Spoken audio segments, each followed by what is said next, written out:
Ito update lang, papalit tayo ng auto tensioner ng Serena Hybrid. So ito yung auto tensioner nya, ganitong klase. So medyo may pagkahirap siya. Ito,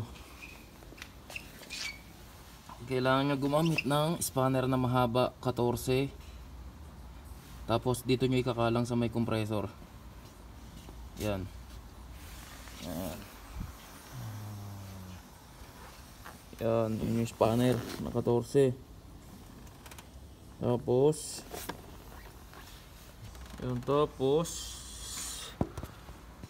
kung mapapansin nyo yung butas na yan, dyan natin ilalagay itong hawak natin na to. Pasok ko muna.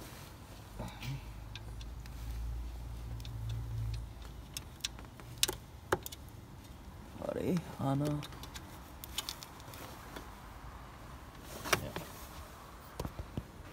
Yan.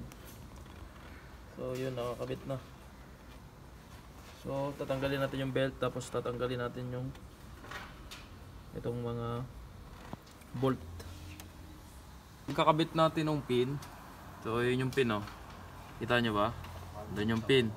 Tatanggalin natin yung spanner na kinabit natin dito. So yun, para matanggal natin yung belt kasi magkakaroon ng tension. So yung guys, no, ito yung bolt na gis na yan, hindi natin malalabas. Yan, ito yan. So 5 yan, ay 4. So na-discover ko, naiikot pala to. Ngayon magkakaroon ka ng access dito. Ayan, matatanggal mo siya, tapos lilipat mo naman dito sa kabila, kasi lipat mo ulit dun sa may ilalim. So yun, ganoon pala, madali. Okay, tirayan natin to. So itong idler na to, tanggal din, para maka-access tayo, matanggal natin yung Jomili, yung 10mm na bolt, kasi hindi natin mapapasok yung kamay natin. Ito pa ang problema, hindi na ilabas.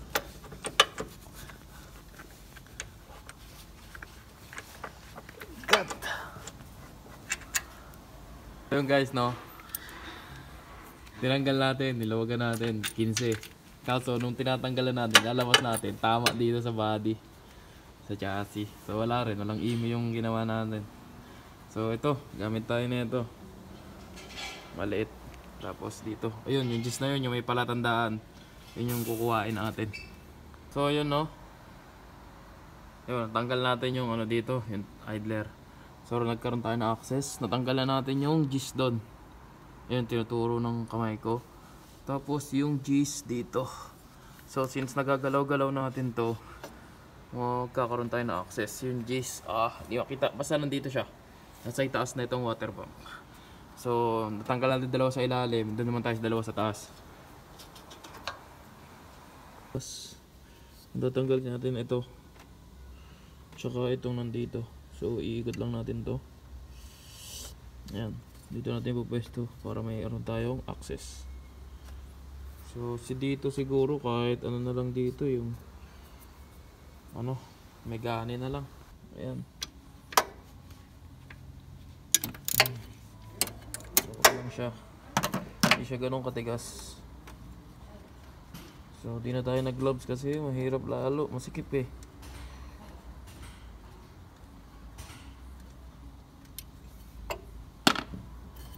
Ingat lang kayo kasi may mga nakakasugat. Ito na yung huli.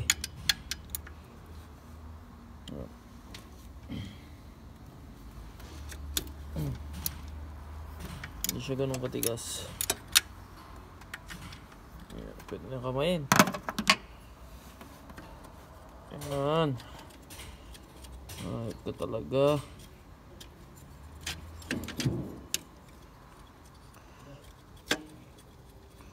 Nahirapan mo ako.